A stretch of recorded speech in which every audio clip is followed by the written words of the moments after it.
You're 26 years old. You monitor satellites for the National Security Agency, not the glamorous part, not cryptanalysis, not counterterrorism.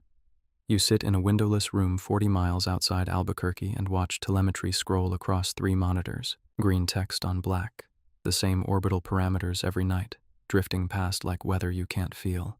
You graduated MIT with a master's in aerospace engineering, $97,000 in student loans. Your advisor told you government work was stable. He wasn't wrong. Your facility is called Site 7. It looks like a warehouse with a parking lot. No sign, 2 badge readers, and a man trap. Your shift runs 11 p.m. to 7 a.m. You track orbital trajectories for classified satellite constellations. You log anomalies. You write reports. Nobody reads them. You know this because you tested it. Report 2024-1187, page 4. This sentence confirms no one reads these.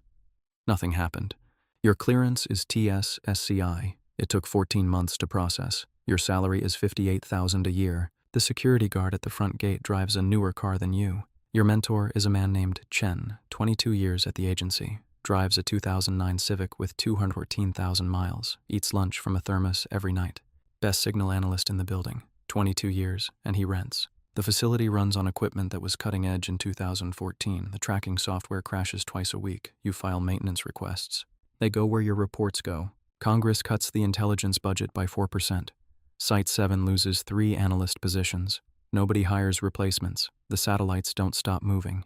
You cover 2 monitoring stations now. Same 8-hour overnight, same $58,000. Your rent is $16.50 a month for a studio. 40-minute drive. Your 2017 Camry has a check engine light that's been on since February. You can't afford the diagnostic. A colleague named Okafor works the shift before yours. 8 years at Site 7. He drives a new Audi Q5. 2-bedroom apartment with a view of the Sandias. You don't ask how, but you notice. One night during shift handoff, Okafor mentions he does consulting on the side. Technical advisory for defense firms. They need people who understand orbital mechanics, he says. Good money. He says it the way you'd describe mowing lawns on weekends. A woman visits the facility on a Tuesday. Tailored suit, contractor badge from Helicon Defense Systems. She tours the monitoring floor with the site director like she owns it. Her rental car is a Mercedes GLE. It costs more per day than you earn. Okafor knows her by name. Your catalytic converter is stolen from the facility parking lot, 3rd time this year. The repair estimate is $2,400. You do the math the way you do it every month. $58,000 gross, $3,800 take home, $1,650 rent, $890 student loans, $200 car insurance, $150 utilities, $910 left for food, gas, and everything else a person needs. $2,400 is nowhere in that number. $2,400 hasn't been in the budget since you graduated. You take the bus for 2 weeks. An hour and 40 minutes each way, November in New Mexico. You stand at the stop at 10 p.m. in 28 degrees and wait. Okafor asks what happened to your car. You tell him. He's quiet for a long time. Then he says, I know people who pay well for historical telemetry, orbital trajectory packages, 72 hours old. It's not even current intelligence by the time anyone looks at it. Your clearance makes you valuable. You say no. He says okay and goes back to his monitors. You think about it for 3 days, not constantly, just at the edges, brushing your teeth, waiting for the bus. You think about Chen, his 2009 Civic, his thermos, 22 years and a studio apartment, the best analyst in the building, and that's where the honest path leads. The bus arrives at 10:40, 40 minutes late. You text Okafor one word, okay. The proposition comes the next evening. Okafor lays it out like a procurement form. 72-hour delay trajectory packages for classified satellite constellations. Helicon Defense, $4,000. That's your catalytic converter and your next 2 months of loan payments. That's the difference between drowning and breathing.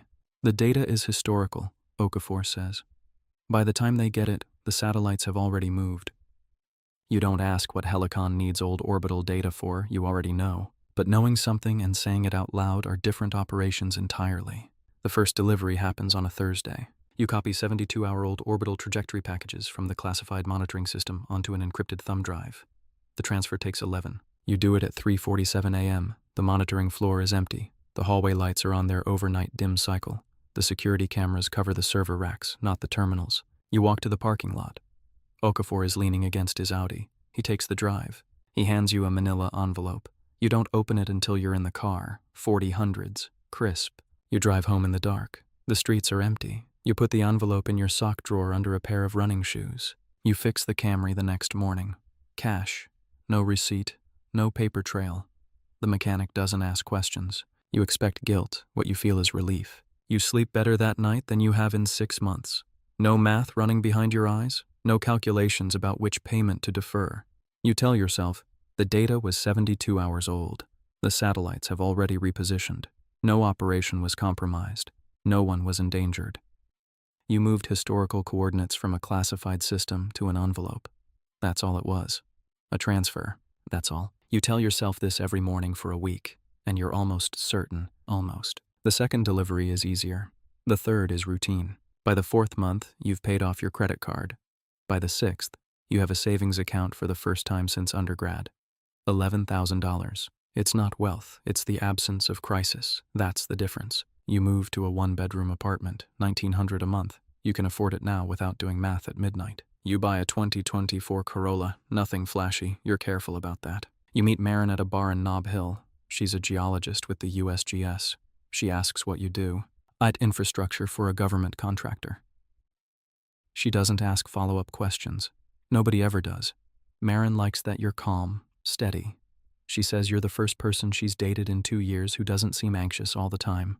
You don't tell her the calm comes from $4,000 a month in a manila envelope. Okafor introduces you to the buyer. Her name is Price. She works for Helicon Defense Systems, which is a subsidiary of a company that contracts with the Department of Defense. Price takes you to dinner at a restaurant in Santa Fe where the entrees don't list prices. She orders a bottle of wine that costs more than your old daily take-home pay.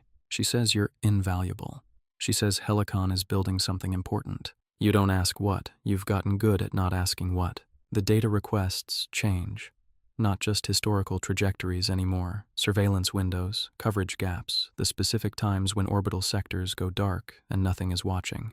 You tell yourself it's still historical. 72 hours old, just more specific. Price's payments go up. $6,000 a delivery, then $7,000. Your savings account crosses $34,000, money you earned in 11-second increments at 3 a.m. You buy Marin a necklace for her birthday. She says it's too expensive. You tell her you got a raise. She believes you. That's the easy part. People believe what they want to believe. That's the problem. You believe it too. You copy the wrong file. You realize 20 minutes later, in the parking lot, after the drive is already in the dead drop locker, the trajectory package you copied wasn't 72-hour delay. It was current, real-time positioning data for a military reconnaissance satellite designated KH-14. You can still feel the shape of the thumb drive in your palm.